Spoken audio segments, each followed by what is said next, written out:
This is the Twins POSTCAST, your instant game reaction for the Minnesota Twins. Part of the Locked On Podcast Network, your team every day. What's going on? Back in the lab, back at another Twins POSTCAST right here, Locked On Sports Minnesota Network. Your team every day is Bailey Ober and Byron Buxton. They do the heavy lifting. They carry the Twins to a victory in Game 3 over the Rangers. Final score 4-rip. Twins win the rubber match. They take the series. We got your full deep dive coming up right now. Thanks for tuning in. You got me, Luke Inman, at Luke_Spinman. Theo Tollefson. Give him a follow on X, as always, at Theodore Tollef1, Twins expert over at Zone Coverage MN. Can't say it enough. Got to go check out Brandon Warren as well. All the daily Twins content you can handle over at Locked On Twins podcast each and every day. All right, so 4-rip. That was your final today. 69-90. That's the record on the year. Lots to get into. What can we learn from Bailey Ober's 2-hitter today? Plus Byron Buxton. My God. A relentless tear. 2 more home runs. That's 3 in the past 20 hours now. And then we got our nerdy stat of the day. But first, let's just jump right into our biggest turning point from today. Time to reveal where the game was won or lost. It's the turning point. All right, so tied up at 1 apiece. We get into the late innings, and I mean, it's not what you think I'm going to say. It's actually the Twins who make a surge late in a game. Thanks to guess who? Buck Truck, 3-run bomb, his second homer of the day. That made it 4-rip. Walk us through it. Biggest turning point from today. When was it and why? Buxton just being Buxton, getting the home runs when needed, not once but twice today, and just securing the lead and the pitching coming around and throwing another shutout victory, which they've had a couple here in September already, so it was nice to see that. Rocco Report, favorite or least favorite move or decision? Anything noteworthy from our guy Rocco Baldelli today?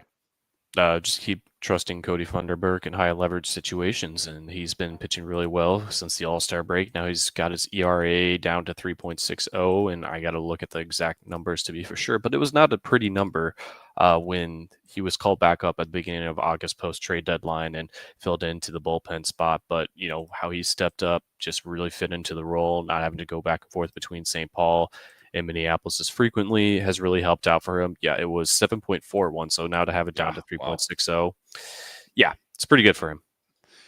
Where does he kind of rank in the reliever power rankings, I guess, for the Twins? Obviously, going into 2026, a lot of things are going to change back there. A very fluid situation for sure. But him kind of ending, you know, the season on a high note, pending obviously 3 games left. But where does he kind of fit in, I guess, to the future plans in 2026?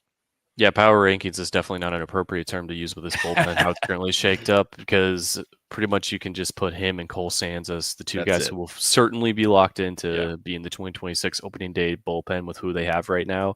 Other than that, it's really a toss-up. I mean, sure, yeah, you might see Pearson or Travis Adams make it in there, but it's really hard to say. So it's good to know that it won't just be Cole Sands guaranteed a spot in next year's bullpen. At least they got 2 guys, but then they got to fill 6 more spots there. So we'll see what happens. But you have a little more confidence when it's 1 righty and 1 lefty, not just 2 righties or 1 name. So, yeah. This is what you'll be talking about. You know, I feel like kind of deja vu for the 3rd straight game, and you've been with me 3 straight games in a row. You know, first it was Zebby comes in with that gem.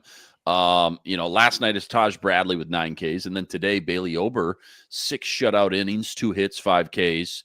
What we should be talking about, Theo, is like, where the hell is this pitching been all year? Because this was like, I mean, watching Glavine, Maddox, and Smoltz for the 95 Braves. Like, who do they think they are? I wouldn't put it up that high, but I mean, yeah, they're all ending the season on a good note. They've been missing all year. They have had to battle through some injuries. And it's a good place for all 3 of these guys to end their seasons on a great note, especially when you're going up against a poor offense like the Texas Rangers have had all seasons. That's really helped them to turn things around here and just set themselves up for a better 2026. Now, Ober, the hip injury he had and pitched through all of June, obviously his ERA would probably be closer to a low 4 than where it is to end the season at a low 5 right now if he didn't pitch through that injury and was shut down earlier. But they didn't really have any of the other guys to go to for starting pitching options at that time. So that's why we were stuck with the numbers he's going to have for the year. So hopefully now he can just shut down for the offseason, take a couple weeks, and see if there's anything still lingering with that hip issue, and hopefully come back next year feeling fully healthy. What'd you love from his stuff today? What was just really working today with his stuff? Again, 6 innings, no runs, 2 hits. Yeah, I mean, just great pitch location, getting some good swings and miss on those 5 strikeouts that he had there. So that's pretty much all there is to it. You mentioned last night, and I think the night before, you think either Joe Ryan or Pablo is going to get traded this offseason. If that is the case, after seeing how good it can look again with Bailey Ober, who's obviously flashed this, since he's been here, it's just a consistency thing. But when you see how good it can look like today, how confident are you in him being, the Twins' number 2 to start the year in 2026? I'd say fairly confident. I mean, and again, most of it has to come down to how healthy he's feeling. And if he's feeling healthy, we know what he's looked like in those situations in 2023 and 2024. That wasn't the case this year. So I think as long as his hip's feeling well and he's feeling healthy, then we're going to see much better results from him next season. And you can feel a lot more confident of him being one of your top of the rotation guys. Was there a favorite sequence or a favorite at bat from him or an inning even out there today that just made you, think to yourself, man, this guy's cooking today? Probably just getting through the bottom of the 3rd inning there, just quick outs there. I mean, another double play, pop out, responding well after giving up a leadoff single. So that was good. And then going back out in their 4th and shoving once again with another 1-2-3 inning. All right, don't go anywhere. Biggest pros, biggest cons from today, plus our game MVP. That's all coming up right after this. Quick reminder, today's episode brought to us by FanDuel. FanDuel, the NFL season, it's here. FanDuel's making sure you're ready for kickoff with this can't-miss offer right now, new customers. You bet just $5. If your bet wins, you're getting $300 in bonus bets guaranteed. Why I love FanDuel. They got everything. Player props, same game parlay, jumping in live as the action unfolds. That's my personal favorite. You name it, they got it. So quick, it's so easy too, and it's the best way to add a little bit more enthusiasm, a little bit more excitement to your Sundays. Are you ready to play? Download the FanDuel app. Go to FanDuel.com today to get started. That's FanDuel.com. You're getting $300 in bonus bets guaranteed when your first $5 bet wins. Game MVP from today. Here we go. This is the Locked On Player of the Game. Feel like this will be a good segue into our next topic. Your official game MVP from today. Who was it and why? Buxton, just because last night, I mean, if they had a little more spark from their offense, it would have been a much different story. Maybe we'd be talking about a sweep, but 2 home runs today. Now he's got 34. Just want to, another RBI, like 82 at, yeah. 82. So it's just great to see him just show up. I mean, it would have been nice if other players in the offense showed up today because of the tough pitching matchups you're going to have up ahead here in Philly. But just glad Buxton was doing his part. Yeah, good segue into pros and cons, success and failures from today. Again, I mean, Buxton, this dude in the past 20 hours, 3 home runs, 5 RBIs. You mentioned it, 34 home runs. That's a career high. 82 RBIs, career high. Leads off the game again, right? Sets the tone, the veteran with the bomb to make it 1-0 for the 2nd straight game. If this was a winning team in the hunt or, a team that had locked up a playoff spot, how much more recognition do you think he'd be getting on a national scale or honestly, even a local scale, considering how many people have kind of been checked out of the Minnesota Twins? Oh, he's definitely gotten it on the local scale, especially because he's still hit for the cycle before everyone kind of got checked out. I think he's definitely still going to finish top 10 in American League MVP votes.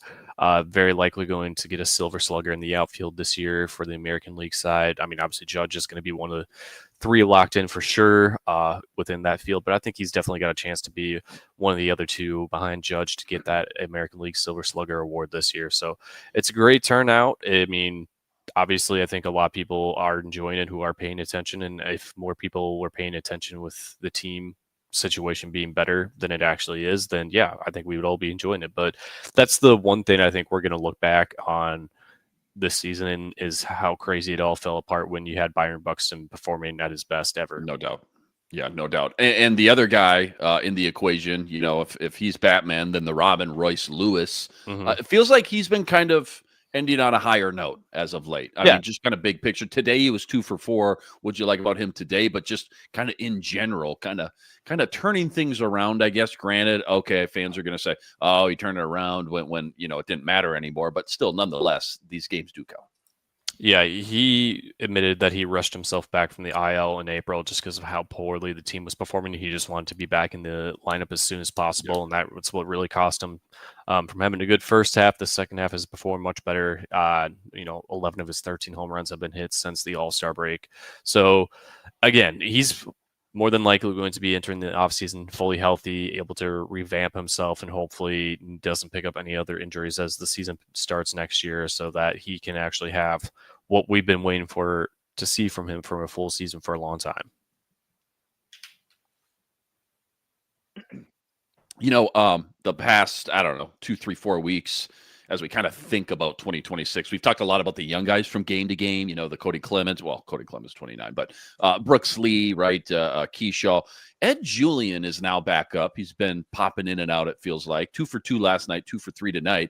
Clearly trying to just scratch and claw for a roster spot, I would assume, for next year.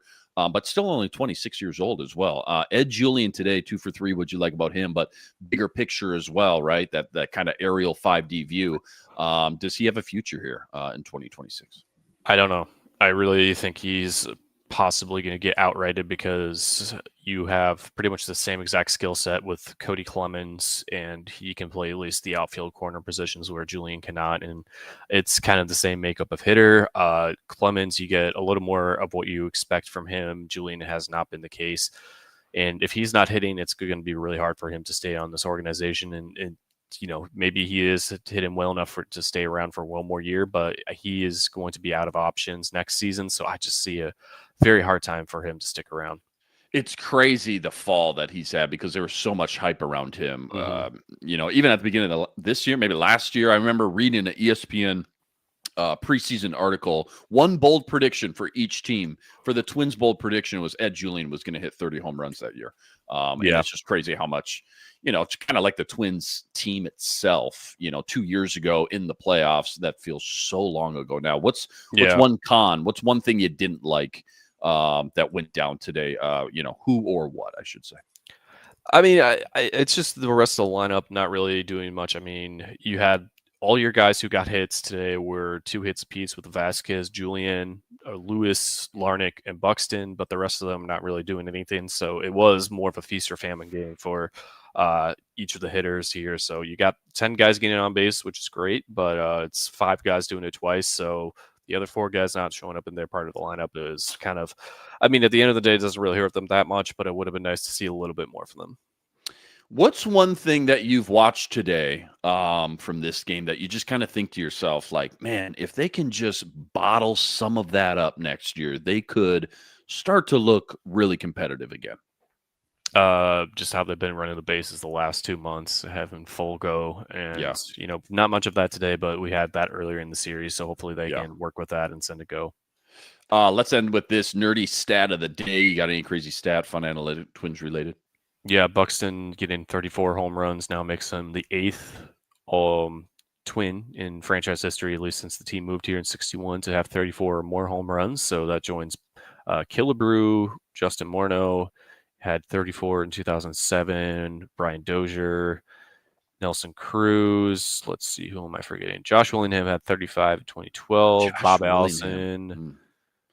I think that's it. Is he close? Like, if we got 3 games left here, and knowing him, he could hit 2 more. Is he close to breaking within the top 5 in a ranking like that, or is there a big kind of gap? Most of it's Harmon Killebrew in the 40s. He's not going to get up there. He's going to hit 40 home runs to really get into the top 5, and that's not going to happen. Not going to happen with how much time is left. No, fair enough. Twins take game 3, the rubber match versus Texas today, 4 rip. That was your final. Buxton, again, adds 2 more home runs to his career best. 34 now on the year. 69 and 90. That's the Twins record with 3 to play. Go check out all Theo's work on X at Theodore Tulloff 1. Plus all the work he's always putting up over at zonecoveragemn.com as well. As always, you got to go check out Brandon Warren after this. All the daily Twins content you can handle. That's over on the Locked On Twins podcast each and every day. Luke Inman at Luke _Spinman. Final 3-game series. That starts tomorrow versus Philly. 5:45 first pitch. Joe Ryan with his final start on the mound tomorrow. We'll catch you right here next time. But until then, signing out.